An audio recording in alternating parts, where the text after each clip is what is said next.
What's going on, people? It's your boy Tone, back with another video. Today we have Dinesh D'Souza debates a college student on some important topics. Y'all telling me to check this guy out, so it's my first time watching him. Let's see what's going on, you know what I mean? And shout out to my subs and shout out to everybody showing love. So without further ado, let's get into this video, man. Come on. After World War II, the white middle class soared to prosperity as a result of bills like the GI Bill. And African Americans who were coming home from war didn't get those benefits simply because they were African American. The U.S. Department of Veteran Affairs denied African Americans access to those benefits simply because of their race. And you are correct in saying that no one today dealt with that particular issue. With that being said, however, there was wealth amassed as a result of those programs that still exists today. And when I think of your example about an individual who works as a janitor and sees people dining in a beautiful cafe walking home from work, I want to ask you, do you think any of that indignation, given certain circumstances, might actually be justified simply because there have been systematic blocks in people's way throughout American history, not ending with slavery, not ending with the Jim Crow laws, not ending, some would say even today, we still have housing discrimination, all of which is to say, you found that during the Cold War era, there was a massive boom in the white middle class's prosperity, and you just didn't have that among African Americans, not because they weren't meritorious, but because they were discriminated against. So, let me ask, you know, we're in a very smart college. It's worth pursuing a discussion on these points. So there are Americans whose present benefits are due to past advantage. By the way, this past advantage, which is often assumed to continue with the white man, actually goes all the way back to the beginning. The American Indians who were here first, right, had a huge advantage. We presume that they owned the whole country. Now, by the way, let's pause for a moment. How do you get to own a country? If you have Cain and Abel is a shepherd, and Cain is a farmer, and Cain says, okay, I'm not going to put a fence around the whole world. I own it, because I'm the only guy here. You're a shepherd. And my descendants will now inherit the earth, and anybody who shows up is a usurper. Rousseau says that the first guy who puts up a fence and claims he owns something is a con man. So the American Indians came. They happened to be first. They came in a bunch of tribes. The Navajos who got the land took it from the Hopi or the Pueblo. Their law of the jungle was conquest. That's how they got the land. There's a big fight about the Black Hills that I cover in the film. The Sioux who got the Black Hills took it from the Cheyenne. So when we say, oh, give us the land back, are you going to turn around and give it back to the Cheyenne? Oh, no. It's ours. Really? How come you own it forever now? So what I'm getting at here is, that's a good point. History is very complicated. Let me give you an example of India so we can look at this at the level of theory. Okay? India was invaded by the British, and earlier by the Afghans, and the Persians, and the Mongols. So you have all these successive invasions, right?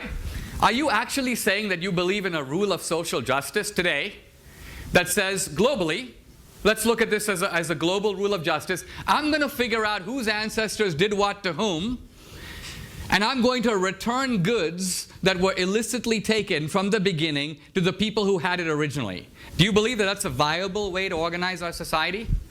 Do you believe, if I can ask you a direct question, that you are the beneficiary of white privilege here at Amherst?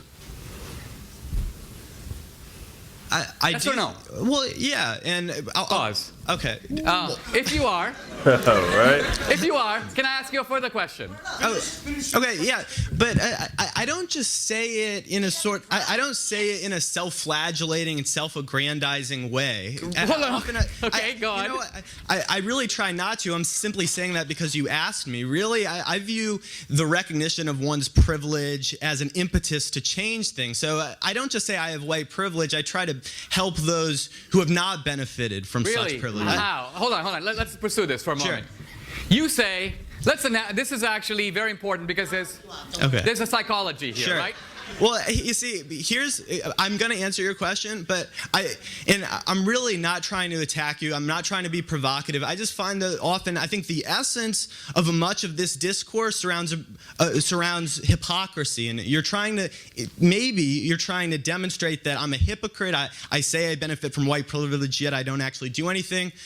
But I'm gonna backpedal and say that ultimately I think what the greatest vice is cruelty, and I don't want to be hypocritical. So to answer your question, I'll start in high school. I mean, do people want to hear this, or do we? Educate him. Go ahead. Let him know. Educate him. What? Look, let me say where I'm going with this, because I think you're... All right, well, too bad. all of which is to say, it's not like I picked anyone out to help based on the color of their skin, but I was a tutor for people who tended to be low income when I was in high school. I suppose that would be one direct answer to your question, because oftentimes disparate educational opportunities are grounded in disparate economic... All right, so I see where the speaker, I see his point though. He's saying like, all right, so if we do reparations, for example, how far back are you going to go? Are you going to go back all the way back to the beginning of time and return, I guess, goods to the original people of this land? And where does that end, in a sense? So I see where he's going with that. The student, in my opinion, his opinion is formed. He's just having a hard time painting the picture of what he's trying to say. But I kind of understand where he's going with it. But let's continue. Systems, or systems that produce disparate economic outcomes. So that's one way that I would combat it on an individual level. All right. Here's what I'm getting with this, okay? One of the benefits of a good education of reading people like Nietzsche is you begin to understand how deep the human desire is for moral self-exculpation. Moral self-exculpation. Now, you say, and I didn't say this, you said this, I'm a beneficiary of illicit white privilege. Okay? Illicit? Well, isn't all white privilege illicit? Is it deserved? Well, in this current system, there is legality. Illicit means immoral. Okay. Then immoral white privilege. Yeah. Okay. So then if I were to say to you, there are surely many deserving minorities who would like to come to Amherst but have the inherited disadvantage of American history. Therefore, since you are an acknowledged beneficiary of illicit privilege, would you be willing to step aside voluntarily, putting your own moral mouth where your self-proclaimed virtue is, and give your seat, not my seat. I realize you may be super generous with other people's advantages and favor affirmative action, so other white kids who apply to Amherst are turned away to open spaces for minorities. But I'm not talking about you acting out your virtue on them. I'm talking about you acting out your virtue on you. Are you willing to give up your illicit seat that you don't deserve here at Amherst to make room for a disadvantaged minority? Yes or no? Ooh, that's a good point. That's a solid point. Are you willing to give up your white privilege, which you already confirmed that you do have and you do use? Are you willing to give that up to better someone else's life? I guess before you, who was here before you? That's a good point, man. Ooh, is he all right? Come on. Well, let me start here. I don't know how you got on the topic of affirmative action. By following the logic of your... No, I never said specifically that I think that race-based affirmative action is the best way to rectify the systems of injustice that... Why don't you practice it by stepping out? And why don't you go to the registrar tomorrow and tell him you want to withdraw from Amherst? Are you listening to what he just said to you? Get off. Yeah. I'm listening. Think about it. Go ahead. Okay, well, I mean, look, I'm only continuing to engage because you continue to engage with me, and I do want to hear other people's questions. But in response to that, again, what you're trying to demonstrate is that everyone's hypocritical. As someone once said, that we're all dirty up to our arms, right? we're not all perfect. None of us is perfectly morally consistent. Now, I've said absolutely nothing about affirmative action. The fact is that I believe everyone in this room is hypocritical to some degree. That doesn't mean that we shouldn't strive for a more just and equitable system entirely. There have been points in my life in which I have given up some of the privileges with which I have been endowed simply because I realized that it wasn't the right thing to do. At the same time, I think everyone needs to survive, and that we understand that we exist in an imperfect system, and that we have to conduct our business in such a way as to not only adhere to our moral standards, but to the standards imposed upon us by the system in which we live. And I think that we have to be generous to people in their efforts to not be hypocritical and to do their best. But I don't think that we should totally throw away the idea that we shouldn't have those standards at all. So that's my response to you, but I would still like a response to my question regarding the inequity that I talked about with the U.S. Department of Veterans Affairs. That is wealth that is passed down, and it's documentable wealth. The same way that the wealth created, or the wealth stolen as a product of slavery, was also documentable wealth. We have numbers that demonstrate precisely how much wealth was stolen, and that's money that in some way could be given back. Now, if we're saying that it's absolutely impossible to give that money back because it's too hard to trace, we'd have to give money to the African tribes, we'd have to give money to people who no longer exist. That's absolutely fine, but we have to understand that we haven't really come to terms with that injustice that's been perpetrated, and if we are admitting that no one is perfectly entitled to absolutely everything that their ancestors had stolen from them, then we also have to accept that there are people today who benefit from the fact that their parents and grandparents profited from this immoral system. And the way to deal with that is with a social safety net that enables everyone to thrive. I'll leave you there. Yeah. That was all right. So this is good. So, all right. So the speaker was trying to, he asked him kind of like a personal question, like, all right, are you willing to give up your benefits to benefit, I guess, the people that are here before you? Are you willing to give up your privilege? And he was kind of like, that's not, he didn't really answer the question, to be honest. He was more like, he has in certain situations done the right thing when he recognized his privilege was benefiting him and not others. On a personal level. So I mean, this is really good. But I think the student is referring to there's traceable receipts that show, you know, that show, I guess, the government or the military having funds and not giving it back to people who it was stolen from. This is crazy. Let's just keep it going, man, and see where it goes, because they both had good points. If we were going to do rounds, I would give the speaker round 1. I would give the student round 2. Let's get into round 3 and to see who, in my opinion, of course, who won this debate. Let's go. Well, or not debate, conversation. You know what I'm saying? Let's go. the core of the American system, this will actually answers your question directly, is that what do we do about the conquest ethic of the past? And here there are two options. There are two options. One option is we establish equal rights under the law. That was the solution of the civil rights movement, that we have had race-based discrimination, we've had racial hierarchy. Let's stop. Let's treat people according to the color of this, according to the content of their character. Equal rights under the law. Equal rights under the law. The other option, which you're defending, is you could essentially call it, let's correct for history. Let's correct for history. Let's try to find out who are the people in possession of stolen goods, and let's return it.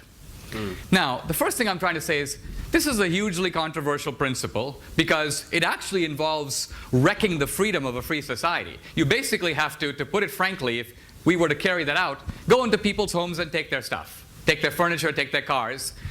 You don't seem to have even the guts to do that. You don't have the moral self-confidence to do it yourself.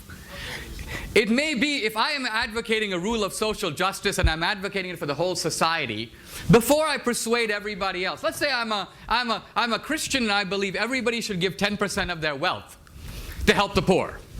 And I go, you know what? The Bible says this, the Bible says that, everybody should give 10% of their wealth to help the poor. And somebody says, Dinesh, are you giving 10% of your wealth? And I'm like, actually no, but I did do some tutoring. And you go, wait a minute, aren't you advocating, aren't you saying that there is a moral duty to do this? Why don't you do it? Before you convince us, you do it. And you're like, I don't think I should do it because society is extremely complex, and I don't think I should do it unless everybody else does it. No, either you believe in it and you do it. Once you've done it, you might impress us. And then you might convince the rest of us that our wealth is also ill-gotten. But you can't do it. And I'm not trying to indict everybody of hypocrisy, only you. Because you're the one who said, I'm the beneficiary of illicit privilege. So you're a really good starting point, because I'm asking, if you're in possession of stolen goods, why aren't you willing to return them? So that's why fundamentally I see your charity. You know, during the Civil War, there was a guy who goes, I'm very happy to give, I've given 3 cousins to the war and I'm ready to sacrifice my wife's brother. That's basically your ethics. You're willing to have social justice if other people pay, but you're not willing to pay. So that's the problem. And that's the problem with the progressivism that marches behind social justice while protecting its own privileges. You know how you said, we all have to survive. Really? You have to be at Amherst to survive? You don't have to be at Amherst to survive. You have to be at Amherst to benefit.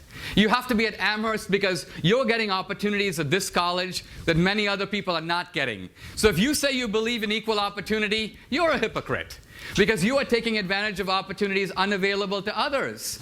But for you, this hypocrisy is fully justified because you are militating on behalf of the poor.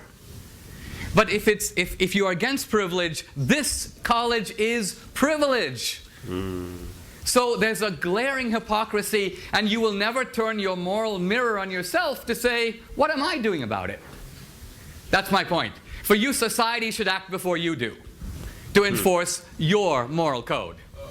Let's take a couple more questions. All right, so sitting back, looking at both sides, this one's kind of tricky because we didn't really get the answer. Well, he didn't really get the answer he wanted, or the answer that the crowd wanted to hear. I think dsouza kind of replied back to him directly saying, hey, we can talk about the things you're talking about, but if you're serious about it, it has to start with you. You have to live that life, be able to give back and recognize your white privilege. And when you recognize it, you know, try to, I guess, figure out a way to give it back to the people that were here before you. And once you figure that part out, you let us know what's going on. So, I mean, that was a really key, that was a good point. And it's hard to argue that. It's very difficult to argue that. I think the student did pretty good. If you ask me, he held it down for his own. He held it down. That was a close one. But I think dsouza got him on this one. Kind of like practice what you preach. Don't try to suggest something for the world that you haven't done for yourself first. You know what I mean? And that's kind of what I got out of this one, you guys. So thank you guys for watching. As always, comment down below. Show your boy some love. What you guys want to see next, let me know. Until next time, peace. Come up from the bottom, 9 minutes to the top. Rolling through your city, like light gon' start. Speed be loud, where your heart gon' pop. Play with that magic pop. This my time, all about that guap. Come here, girl, with the open shot. Got a bunch of knots.